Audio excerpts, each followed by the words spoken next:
Hello everyone! In this video tutorial, we will guide you on how to convert a PNG to vector in Photoshop. So, let's dive right in. First, go to the Layers panel. Hold Ctrl on Windows or Command on Mac and click on the layer icon to select it. Then, head over to the Tools panel on the left and select the rectangular tool. If another tool is selected, simply switch to the rectangular tool. Right-click on the selection and choose Make Work Path. Set the tolerance to 1, which should work fine.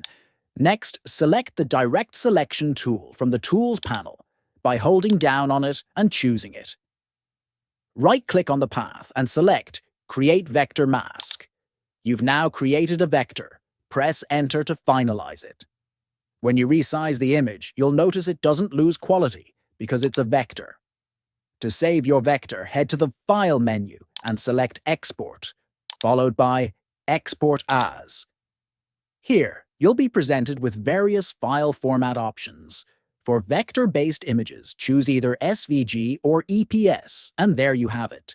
If you find this video helpful, don't forget to subscribe to our channel for more tutorials. Thanks for watching.